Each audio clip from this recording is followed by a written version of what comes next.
శ్రీగురుభ్యో నమః. హరి ఓం. శ్రీమహాగణాధిపతయే నమః. శ్రీమహాసరస్వత్యై నమః. శ్రీగురుభ్యో నమః. హరి ఓం. ప్రతి మాసము కూడా గ్రహ సంచారంలో అనేటువంటివి ద్వాదశ రాశుల్లో జరుగుతూ ఉండడం వల్ల మేషం నుంచి మొదలుపెట్టుకుని మీనరాశి వరకు కూడా ఏ ఏ రాశిలో ఏ గ్రహస్థితులు మారడం వల్ల వారికి జరిగేటువంటి ప్రభావం ఏమిటి, ఏ స్థితిగతులు వాళ్ళు మారుతున్నారు, ఆర్థికంగా నిలబడేటువంటి అవకాశం ఏమన్నా ఉండబోతుందా, శత్రునాశనం ఏమన్నా జరిగే అవకాశం కానీ, లేదా శత్రువులు మనల్ని ఇబ్బంది పెట్టేటువంటి అవకాశం కానీ అసలు ఏ నెలలో జరుగుతుంది, జరగడానికి ఏ రాశి ప్రభావాల్లో ఏ నక్షత్ర ప్రభావయుక్తంతో ఏ స్థితిలో వాళ్ళు రావడం వల్ల మనలో ఆలోచనలు మారుతున్నాయి అనేటువంటి విషయంలో, పైగా ఈరోజు ఆలోచించేటువంటి విధానం రేపు ఉండదు. ఒక దృఢ సంకల్పం ఈరోజు తీసుకున్న 4 రోజుల తర్వాత సంకల్ప బలం మారిపోతుంది. ఏం చేస్తాంలే, చూద్దాంలే, అన్నీ ముందే విధి నిర్ణయాలు అయిపోయి ఉంటాయిలే, ఇటువంటి మాటలు ఎందుకు మనం మాట్లాడుతాం? ప్రమాదాలు అనేటువంటి ఈ నెలలోనే ఎందుకు జరుగుతాయి? కొంతమందికి ప్రతి సంవత్సరము కూడా ఏదో ఒక మాసంలో అదే మాసంలో జరుగుతూ ఉంటాయి. అలా ఎందుకు జరుగుతాయి? వీటన్నిటికీ గల కారణాలు ప్రధానంగా ఏమిటి అంటే, నక్షత్ర ప్రభావాల యుక్తంతో రాసులలో నవనాయకుల యొక్క సంచారణ మారడం వల్ల జరగటం అనేటువంటిది జరుగుతుంటుంది. పౌర్ణమి అమావాస్య వ్యవస్థతోటి గ్రహణాల యొక్క స్థితిగతులు అనుసరించుకుని ఈ నవగ్రహాలు స్థానాలు మారడం వల్ల మన యొక్క జాతకంలో అనేకమైనటువంటి మార్పులు జరిగి మనం అనుకున్నటువంటి అచీవ్మెంట్ అవ్వడం, చివరి వరకు ధనం వస్తుంది అనుకుని చివరి మూమెంట్లో రాకపోవడం, వివాహం అవ్వడానికి అన్ని ఏర్పాట్లు చేసుకున్న తర్వాత ఏదో ఒక ఇబ్బందితో దూరం అవ్వడం, ఈ నెల నేను కన్ఫామ్ అయ్యాను పర్వాలేదు అనుకున్నప్పుడు అది మళ్ళీ ఇబ్బంది పెట్టడం, ఎంత ప్రయత్నించినా ఉద్యోగ ప్రాప్తి కలగకపోవడం, ఎంతసేపటికి కూడా అందరూ బాగానే ఉన్నారు, నా యొక్క జాతకంలోనే ఇబ్బందిగా ఉంది, నేనొక్కడిని మాత్రమే సమాజానికి వ్యతిరేకంగా ఉన్నాను అనేటువంటి ఆలోచనలు రావడం, వీటన్నిటికీ గల కారణాలు ఏమిటంటే నవనాయకుల యొక్క స్థితిగతులు ఆధారం. ఇప్పుడు మనం మార్చి 15వ తారీఖు నుంచి ఏప్రిల్ 18వ తారీఖు వరకు కూడా రవి స్థానం మారుతూ ఉండడం వల్ల మేషం నుంచి మొదలు పెట్టుకుని మీనరాశి వరకు కూడా ఏ విధమైనటువంటి స్థితిగతులు మారుతున్నాయి అనేటువంటి విషయాన్ని మనం చర్చించుకుంటాం. ఏ విధంగా వీరు ఆర్థికంగా కానీ లేదా వీరి ఆలోచన విధానంలో ఏమైనా మార్చుకోవాలా, ఈ నెల నుంచి వచ్చేటువంటి నెల వరకు కూడా వీరి యొక్క ఆలోచన యుక్తం మారడానికి ఏ విధమైన రెమెడీస్ చేసుకోవాలి, అదేవిధంగా కోర్టు సంబంధితం కానీ భార్యాభర్తల మధ్య చికాకులు కానీ లేకపోతే విద్యలో ఉన్నతమైన స్థితిగతులు పొందడం కానీ మీరు అనుకున్నటువంటి రంగంలో అనుకున్న విధంగా మీ యొక్క విజయకేతనం ఎగరవేయడానికి అనుకూల వాతావరణాలు ఎప్పుడు కలుగుతాయి, వీటన్నిటినీ మనం చాలా క్షుప్తంగా చాలా ఈజీగా మనం ఈ వీడియోస్ నుంచి తెలుసుకుంటాం. ఎక్కడి నుంచి? మేషం నుంచి మొదలు పెట్టుకుని మీనరాశి వరకు కూడా రవి సంచరించడం వల్ల జరిగేటువంటి స్థితిగతులు.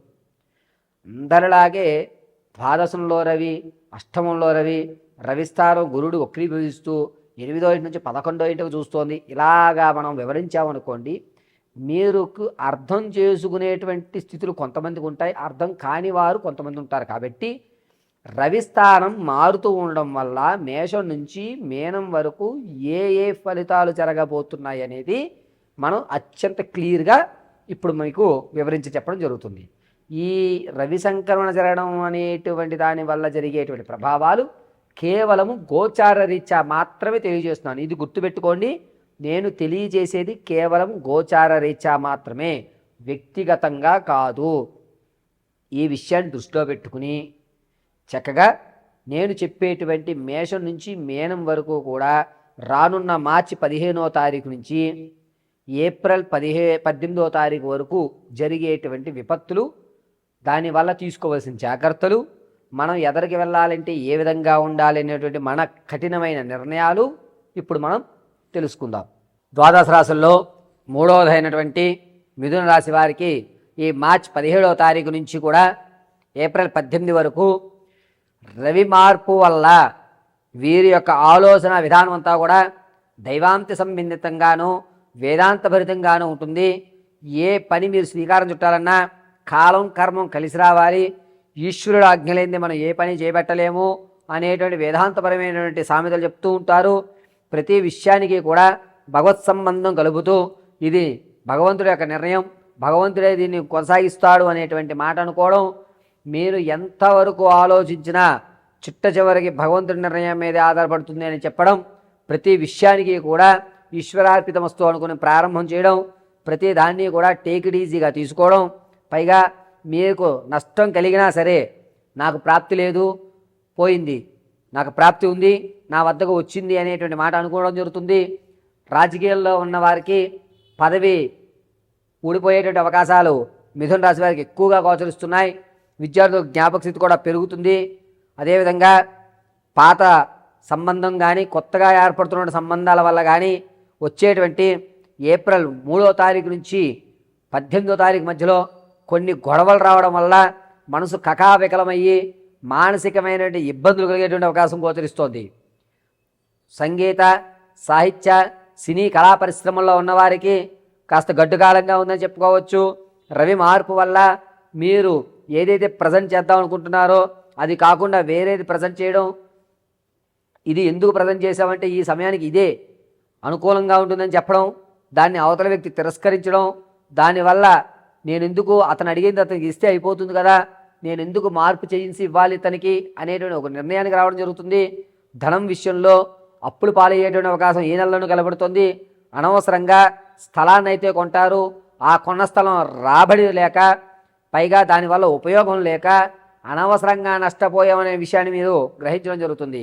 విలువైన వస్తువులు పోగొట్టుకోవడం జరుగుతుంది. ఖచ్చితంగా పాత సంబంధం కానీ కొత్త బంధాలు కానీ ఏర్పరచుకోవాలి అంటే చాలా ఇబ్బంది పడుతుంటారు.